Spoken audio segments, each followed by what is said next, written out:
My first day of school was really funny here at high school. The very first day of my life here at Alisal High School. And it happened when I was taking roll. Here's what it was like. You guys can pretend you guys are my class. All right, guys, we're going to take roll really quick. Raise your hand and say here when I call your name. Maria Guadalupe Miranda López Trujillo. César Arturo Rodríguez Ramírez López de los Lagos. Jocelyn Cepeda Martínez Galindo La Mancha Niña de Santa Maria. And the names just kept getting longer and longer and longer. I was out of breath by the time I got to the H's. And then we had our first party. It was this girl's 16th birthday, and she said, hey, Mr. Chief, you have a party? I said, yeah, go for it, man. You guys organize it. I was thinking, chips, soda, cake. Well, in the morning, it started rolling in. It was like a Mexican buffet. Enchiladas de pollo, taquitos con guacamole, salsa, jarritos, tortillas de harina hecho a mano, tamales. And then this girl walked towards me kind of quietly with a dish in her hand. It was covered in aluminum. Looking right at me, and she said, do you like lifted feet? And it was choco flan. I almost peed in my pants. I was so happy. I looked in the sky and I just said, this is where I want to be, right here with my loved ones.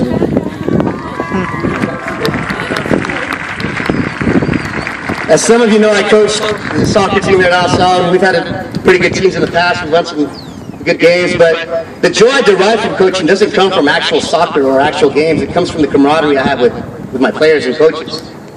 And that camaraderie usually starts with a name, and soccer players have the weirdest and craziest names of any sport I think here at Alisal High School.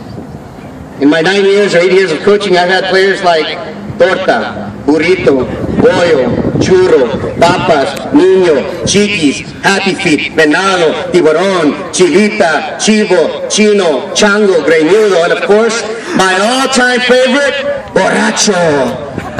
Imagine you're coaching at prom and going, Borracho! Borracho! So you see, I've been spoiled by you guys with some really incredible experiences. I've even been asked to be a best man a couple times, been asked to baptize babies, been asked to house parties, been asked to go to do body shots, been asked to go to Mexico and get drunk with the family and ride horses, been asked to go out with older sisters and aunts, and every time this happens, it's very flattering, and thank you. Now, I'd like to shift the tone a little bit, and I'm almost done. I know you guys thought it was long, but it's not long, very long, I think. Anyway, a few years ago, very quickly, I read a New York Times article, and it was about this prestigious high school in the Bronx in New York. These guys were sending kids to Harvard, Yale, Princeton, Brown, all major American universities. After a few years, the principal would get word that one of his students dropped out of college the first year, and then another student, and then another student, and then another. And he couldn't figure out why, so he hired a team of researchers to get to the bottom of the problem. And what they found was this. Although the students from this prestigious high school were scoring ridiculously high on their SAT scores and their ACTs and could write an essay very well and did really well in state exams, they were lacking some important character traits. They were dropping out of college because once they left the comforts of their homes and their school, they didn't know how to deal with the realities of life. They had no grit, no fight. They didn't know how to deal with failure or bounce back from it. They couldn't handle adversity. They lacked persistence and social intelligence. And so because they lacked character, they couldn't find success at the next level. On the other hand, the students that didn't score that high on the SATs and the ACTs and the state scores were the ones that were actually finishing college. The same research showed that these kids were able to bounce back from bad grades, to bounce back from a fight they've had with their parents, to say no to friends who invited them to movies instead of studying. These are the things that made them successful. And guess what?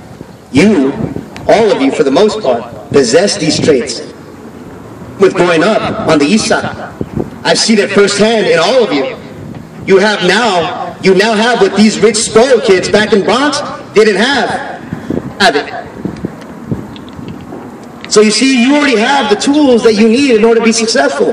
All you need is a chance. Somebody to give you a shot. A few years ago, I had a kid named Gerardo Rocha, class of 2007. He came to go into 7th grade. I was teaching 12th grade AP English at the time. He was writing better and reading better than any kid I had in the class, even the ones that weren't here and spoke English as a first language. I couldn't believe it. He was walking to school one day on Williams, and I pulled over to pick him up. It was about 7:20 in the morning. And it was my big chance, right? I had now a one-on-one opportunity to ask him how this guy did it. And so he got in, and I looked at him and I said, how do you do it? How do you do it, Roach? ¿Cómo lo haces? And he said, do what? I said, you read and write better than every kid in my class. How do you do it? You came here in the 7th grade from Mexico. And he looked at me with a serious look and he said, la neta, Cisneros, cuando vine de México a Salinas, le puse un montón de ganas. And that was it. That was the secret. Ganas. It's that simple sometimes. Anyway, I keep picturing all these little kids playing some game in this big field of Rhino. Thousands of little kids. Nobody's around. Nobody big, I mean, except me. And I'm standing on the edge of some crazy cliff. And what I have to do, I have to catch everybody if they start to go over the cliff. I mean, if they're running and they don't look where they're going, I have to come out from somewhere and catch them. And that's all I do all day. I just be the catcher in the Rhino. I know it's crazy, but that's the only thing I really like to do. I know it's crazy. That was Holden Caulfield, in case you didn't know. And the cliff he wants to save kids from is adulthood. That's all I'd like to do all day is help kids from going over the cliff into adulthood. This adulthood weighs so heavily on J.D. Sandra that he decided to write a book about it. And it's a great book. It's probably the best ever. And it's the best because it's true. Adulthood is horrible at times. But if you're going to live any kind of meaningful life, adulthood is necessary. Is it this period of life where you find out who you really are? What do we like, what do we dislike, whether we can love, whether we can't, whether we can die or whether we can let go. Any life worth living must go through adulthood. So be ready, Trojans. You're going to suffer tremendously. In the near future, some of you may even fall to your knees like I have and look up to the sky and say, why me, God? Why me? And then you'll experience some of life's beautiful moments, and you'll fall on your knees and you'll look up to the sky, to your eyes, and you'll say, thank you, God. Thank you. And then you'll suffer again. And you'll experience beauty again. You'll suffer again because you know what? That's life.